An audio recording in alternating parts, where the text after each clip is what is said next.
اعوذ باللہ من الشیطان اللعین الرجیم بسم اللہ الرحمن الرحیم لولا کتاب من اللہ سبق لمسکم فیما اخذتم عذاب عظیم لولا کتاب من اللہ سبق لمسکم فیما اخذتم عذاب عظیم صدق اللہ العلی العظیم۔ السلام علیکم ورحمۃ اللہ وبرکاتہ۔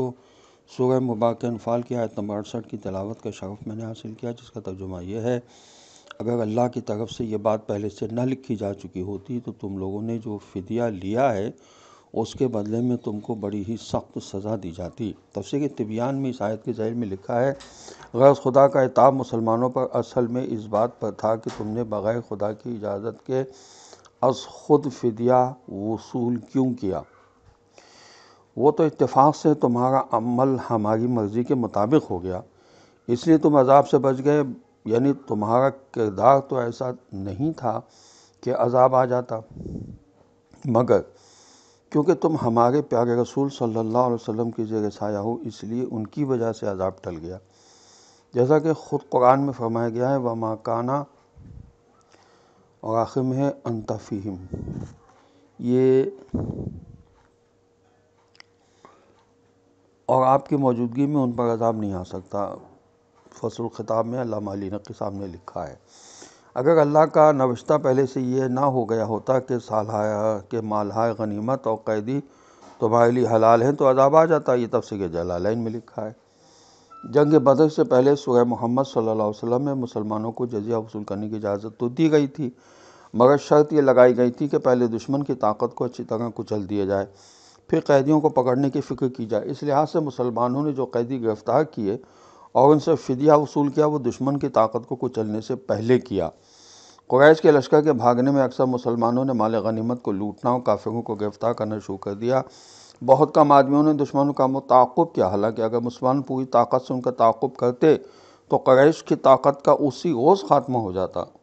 اسی بات پر خدا نے عتاب فرمایا۔ یہ عتاب رسول خدا صلی اللہ علیہ وسلم پر نہ تھا بلکہ مسلمانوں پر تھا، اور مسلمانوں میں بھی خاص طور سے وہ لوگ جو بالکل ان کے ساتھ رسول صلی اللہ علیہ وسلم کے ساتھ بیٹھا کرتے تھے۔ مسلمانوں کو بتایا جا رہا تھا کہ نبی صلی اللہ علیہ وسلم کا اصل کام فدیہ لے کر خزانے بھرنا نہیں ہوتا، نبی صلی اللہ علیہ وسلم کا مقصد حق کی فتح ہوتا ہے۔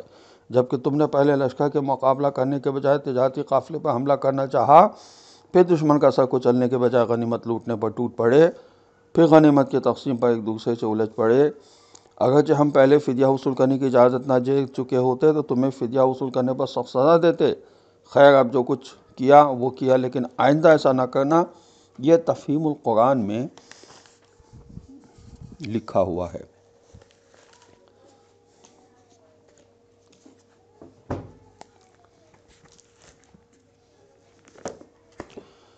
حضرت علی السلام کو فرمان ہے بحول انواع کی جلد 78 صفحہ 21 پر: میں تمہیں دنیا سے ڈراتا ہوں کیونکہ یہ رشک کرنے کا گھر نہیں ہے۔ دنیا اپنے فریب کے ساتھ مزین ہو چکی ہے اور جو اس کی طرف دیکھتا ہے اسے اپنی زینت کے ذریعے فریب دیتی ہے۔ حضرت علی علیہ السلام کا یہ ارشاد بھی ہے بحول انواع کی جلد 73 صفحہ 123 پر کہ میں تمہیں دنیا سے ڈراتا ہوں کیونکہ وہ ایسی شیریں و خوشگوار تر و تازہ و شاداب ہے جو خواہشات نفسانی میں گھری ہوئی ہے۔ میں تمہیں دنیا سے ڈراتا ہوں کیونکہ وہ ناموافق گھر ہے، گوارا اور موافق گھر نہیں ہے۔ حضرت علی علیہ السلام کا یہ فرمان منہج السعادت جو کتاب ہے اس کی جلد 3 میں یہ صفحہ 284 پر حدیث ہے: میں تمہیں دنیا سے ڈراتا ہوں کیونکہ دنیا دھوکے باز ہے۔ جب بھی اپنی طرف مائل ہونے والوں کی انتہائی آرزوؤں تک پہنچ جاتی ہے تو وہی ہوتا ہے جسے اللہ فرماتا ہے: ان کے لیے دنیاوی زندگی کی مثال بیان کرو۔ حضرت علیہ السلام کی حدیث ہے بحول انواع کی جلد 73 صفحہ 109 پر کہ دنیا سے مکمل طور پر ڈرو اور اپنے سے اس کے رنج و غم کا بوجھ اتار پھینکو، کیونکہ تمہیں یقین ہے کہ وہ جلد زائل ہونے والی ہے۔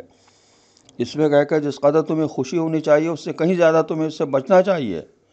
مزید حضرت علیہ السلام کی جو حدیث ہے شرح ابن ابی الحدید کی جلد 13 میں صفحہ 6 پر وہ یہ ہے کہ دنیا سے ڈرو، وہ دھوکے باز، فریب کار اور مکار ہے، عطا کرنے والی اور روکنے والی ہے، ایسا لباس پہنانے والی ہے جس سے ڈر لگتا ہے۔ تنبیہ الخواطر صفحہ 106 پر رسول خدا صلی اللہ علیہ وسلم کی حدیث ہے: دنیا سے ڈرو کیونکہ وہ ہاروت و ماروت سے بھی بڑی جادوگر ہے۔ وآخر دعوانا ان الحمدللہ رب العالمین، والسلام علیکم ورحمۃ اللہ وبرکاتہ۔